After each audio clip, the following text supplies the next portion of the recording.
پیارے بچوں، دور جنگل میں بہت سے جانور اکٹھے رہتے تھے۔ ان کے ساتھ ایک شیر بھی رہتا تھا جو اپنے آپ کو تمام جانوروں کا سردار کہلانا پسند کرتا تھا۔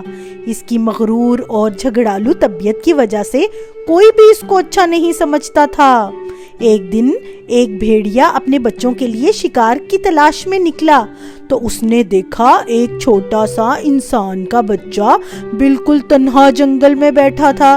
پہلے تو بھیڑیے نے سوچا کہ انسانی بچے کو اپنے بچوں کے لیے مار دے، لیکن اللہ تعالیٰ کی قدرت کہ بھیڑیے کے دل میں انسانی بچے کے لیے ہمدردی پیدا ہو گئی۔ وہ اسے حفاظت سے اٹھا کر اپنے گھر لے گیا اور اپنی بیوی کو کہا، ہم اس بچے کی پرورش کریں گے۔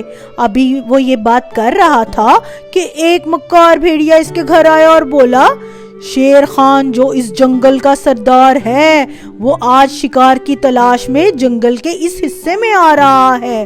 بہتر ہے کہ تم اس بچے کو شیر کے حوالے کر دو۔ بھیڑیے نے کہا، نہیں، یہ نہیں ہو سکتا۔ اس بچے کو میں اٹھا کر لایا ہوں اور اب میں اس کی پرورش کروں گا۔ میں اس بچے کو مارنے کی اجازت نہیں دوں گا۔ اتنی دیر میں شیر بھی آ پہنچا اور بولا، یہ انسانی بچہ مجھے دے دو، اس پہ میرا حق ہے کیونکہ میں جنگل کا بادشاہ ہوں اور بچے کے ساتھ جو چاہوں سلوک کروں۔ شیر کی بات سن کر بھیڑیے نے پہلے تو اس کو سمجھانے کی کوشش کی، لیکن جب وہ نہ مانا تو بھیڑیے نے جنگل کے دوسرے جانوروں کو بلا لیا اور انسانی بچے کے معاملے کو سب کے سامنے رکھا۔ تمام جانوروں نے باری باری دونوں کے دلائل سنے اور فیصلہ دیا کہ انسانی بچے کو بھیڑیے کو ہی ملنا چاہیے، اور فیصلہ یہ ہوا کہ انسانی بچہ تو بھیڑیے کے پاس ہی رہے گا۔ آہستہ آہستہ وقت گزرتا گیا، یہاں تک کہ بچہ کافی بڑا ہو گیا۔ اس نے جنگل کے تمام گر سیکھ لیے۔ جنگل کے تمام جانور اس سے مانوس ہو گئے۔ وہ سب اس بچے کے ساتھ کھیلتے رہتے۔ ایک دن بھیڑیا جنگل میں اکیلا گھوم رہا تھا تو موقع دیکھ کے شیر نے اس پہ حملہ کر دیا۔ بھیڑیا کسی بھی طرح جان بچا کر بھاگ نکلا اور اپنے گھر واپس آ کر اس نے لڑکے کو بلایا اور کہا، میں اب کافی بوڑھا ہو گیا ہوں اور تمہاری حفاظت کے قابل نہیں ہوں۔ آج شیر نے مجھ پہ حملہ کیا تھا لیکن میں بچ نکلنے میں کامیاب ہو گیا۔ ایسا نہ ہو وہ کسی دن مجھے مار دے اور پھر تم پر بھی حملہ کر دے۔ تم ایسا کرو، قریب ہی انسانوں کی بستی ہے، وہاں چلے جاؤ تاکہ شیر کی دسترس سے محفوظ ہو جاؤ۔ یہ سن کے لڑکے کو بہت افسوس ہوا اور وہ بولا، نہیں، یہ ناممکن ہے۔ تم نے اس وقت میری حفاظت کی جب میں بولنے چلنے اور سمجھنے کے لائق نہیں تھا۔ اب تمہیں اس حالت میں اکیلے چھوڑ کر نہیں جاؤں گا، بلکہ اس ظالم شیر سے تمہارا بدلہ لوں گا۔ ایسا سبق سکھاؤں گا کہ آئندہ وہ کسی کو اپنے ظلم کا نشانہ نہ بنا سکے۔ بھیڑیے نے کہا، ٹھیک ہے، اگر تم میری مدد کرنا ہی چاہتے ہو تو سنو۔ قریب کی بستی میں ایک سرخ رنگ کی چیز ہے جسے تمام انسان آگ کہتے ہیں۔ تم کسی طرح وہ لے آؤ۔ اس جنگل کے سب جانور اس سے بہت ڈرتے ہیں، لیکن دیکھو، اسے ہاتھ لگانے کی کوشش نہ کرنا ورنہ تمہیں نقصان اٹھانا پڑے گا۔ یہ سن کے لڑکا قریبی بستی میں گیا، ایک گھر سے آگ میں جلتی لکڑی اٹھا کے لے آیا اور جنگل میں شیر کی تلاش شروع کر دی۔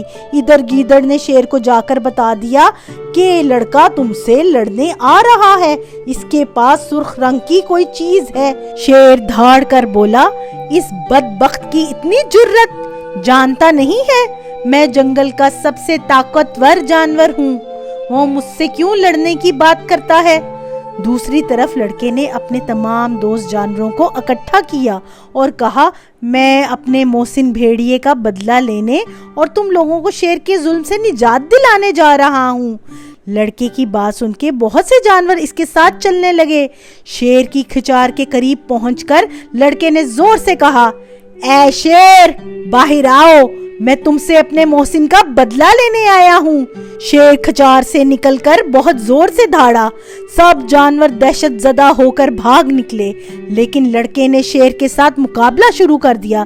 شیر نے جیسے ہی لڑکے پر چھلانگ لگائی، اس نے آگ والی لکڑی ہوا میں لہرائی اور شیر پر وار کر دیا۔ جلتی ہوئی لکڑی لگنے سے شیر بلبلا اٹھا اور شیر اپنی جان سے ہاتھ دھو بیٹھا۔ لڑکے نے شیر کی کھال اتاری اور لا کے اپنے محسن بھیڑیے کو دکھا کر کہا، آج کے بعد وہ وحشی درندہ کسی کو پریشان نہیں کرے گا کیونکہ میں نے اسے مار دیا ہے۔ بھیڑیا بہت خوش ہوا۔ چند روز بعد بھیڑیے نے کہا، میں یہ دیکھ رہا ہوں کہ تم آج کل کچھ اداس رہنے لگے ہو، لیکن میں تمہاری اداسی کی وجہ معلوم کر سکتا ہوں۔ لڑکے نے کہا، ہاں، جب میں قریبی بستی میں آگ لینے گیا تو میں نے وہاں اپنے جیسے بہت سے لوگوں کو دیکھا۔ ان کا رہن سہن دیکھ کے میرا دل چاہا کہ میں بھی انسانوں کی بستی میں ان کے ساتھ جا کر رہوں۔ جنگل کے جانوروں نے جب سنا تو وہ دم بخود رہ گئے، کیونکہ جنگل کے تمام جانور لڑکے سے بہت پیار کرتے تھے۔ سب جانوروں نے فیصلہ کیا اور کہا، ٹھیک ہے، تم ایک انسان ہو، آخر کب تک ہمارے ساتھ رہو گے؟ بہتر ہے تم انسانوں کی بستی میں چلے جاؤ تاکہ تم خوش رہ سکو۔ لڑکے نے کہا، میں تم سب کو بہت یاد کروں گا، میں جا رہا ہوں، لیکن میں تم سے ملنے جنگل آتا رہوں گا۔ اس کے بعد لڑکا انسانوں کی بستی میں چلا گیا اور دوسرے لوگوں کے ساتھ مل کر خوش رہنے لگا۔